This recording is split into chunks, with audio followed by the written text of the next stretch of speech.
Mr. Tony of the Dead here, and I have another movie review for everybody out there. And this one's going to be on Invaders of the Lost Gold. This is from Severin Films, and it's directed by Alan Birkenshaw. This movie is about these people that are going to find this gold that was buried in the Philippines back in World War II. So now it's like the 80s, it's 1982, and they want to go and find it and get it back. And when they go there, certain things happen in the jungle, as they always do. Like I said, this movie came out in 1982. It's 88 minutes long. And, you know, what happened was in World War II, there was this Japanese platoon, and they got gold. They, invaded the Philippines, and they ended up finding this gold, and they buried the gold in the mountains in the Philippines. And this is supposed to be like a true story. I believe there's legends about it or something. And what happened was they got attacked by these headhunters in the jungle. And, so there was like these couple guys left from the platoon, and they promised each other that no matter what, this gold will not get touched before all three of them can get back there.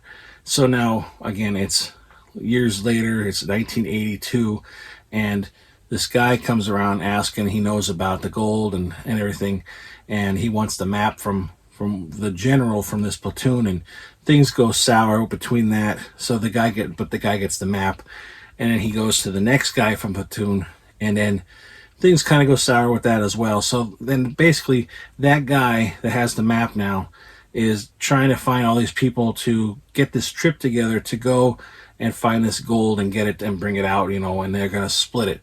So he gets like this rich guy, like this really rich guy, this British guy, and he knows somebody else. So, and turns out that this guy that he gets knows the other guy with the map, and they don't like each other.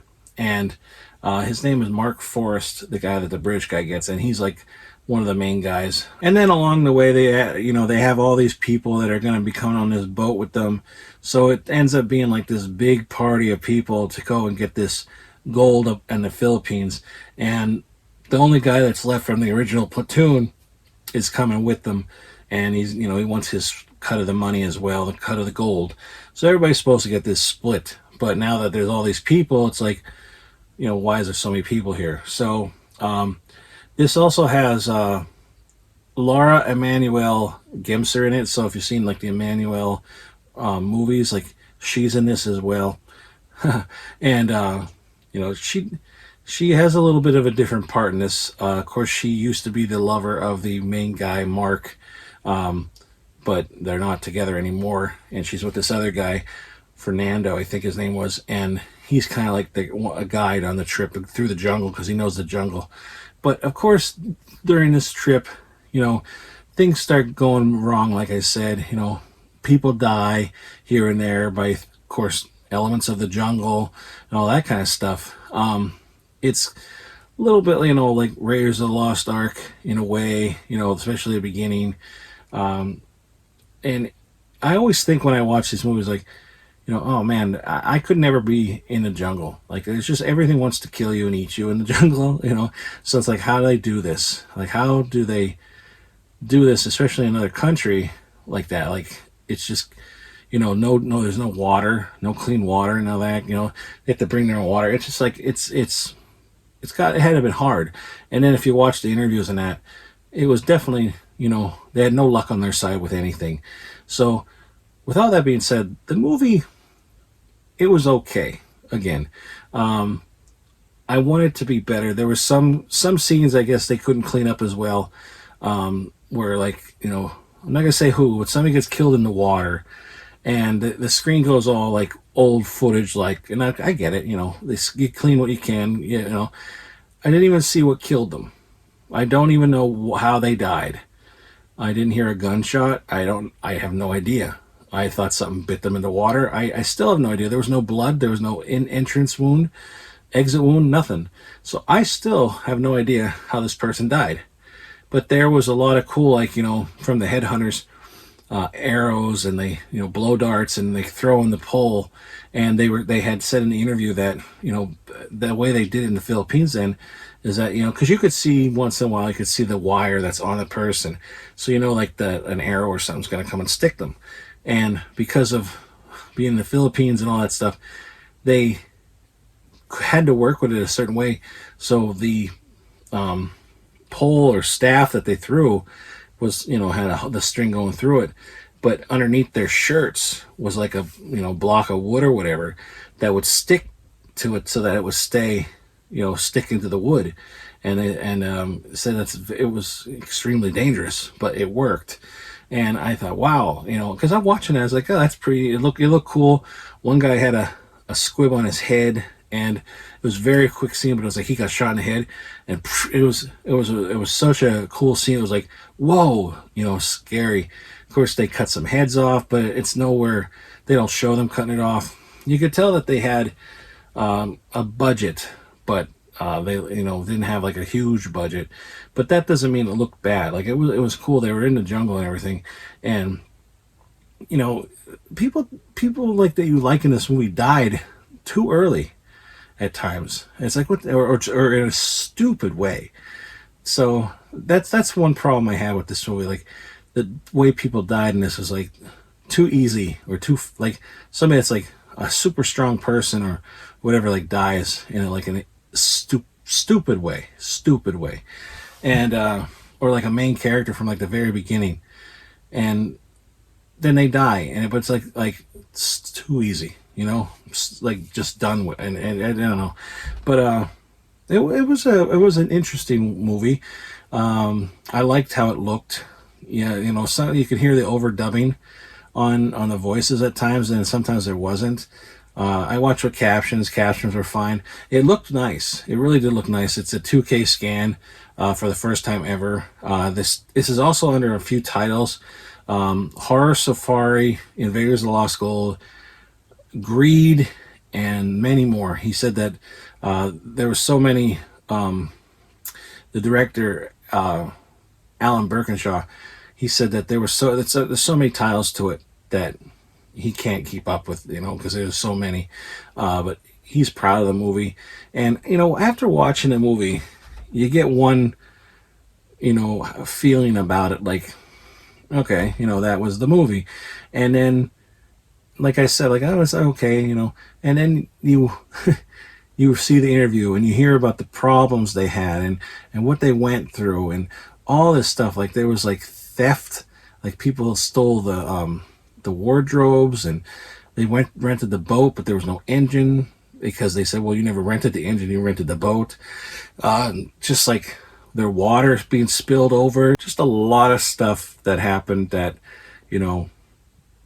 wasn't on their side. And it was just, I felt bad when I heard it. I'm like, wow, especially being out there in the middle of nowhere, and especially at the time, you don't have cell phones or anything like that. Not that they say they would work in the jungle, but like, you didn't have any of that stuff back then. So it's like, I really, have respect for people that make movies in the jungle. Like it scares the shit out of me. I'd be the one to find the snake or the giant spider or something. I'd be the first one dead. That's all I could say.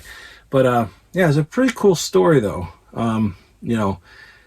Very beginning is probably the best part with the headhunters and all that. Like it was really cool, very well done, I would say. But the jungle journey itself, it's like, I don't know, it's just like somebody would die, they'd be upset, and then they'd move on like right away. It was really weird. But yeah, the relationships between everybody and the hatred that some have for each other, it sticks throughout the whole movie. But yeah, I mean, I liked it. I did like it. I didn't think it was great or anything.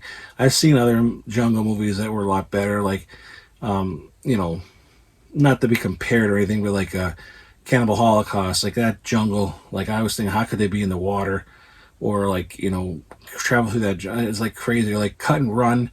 Like that movie is just like it's pretty good. It's okay, but then you hear about what happened to them behind the scenes. It's like you gotta appreciate what they do more, and that's how I feel about this. The movie to me is okay, but hearing what they did and what they went through, I appreciate them a lot more for it. Yeah, I guess I would probably watch this again. Not sure when, but I would probably watch it again.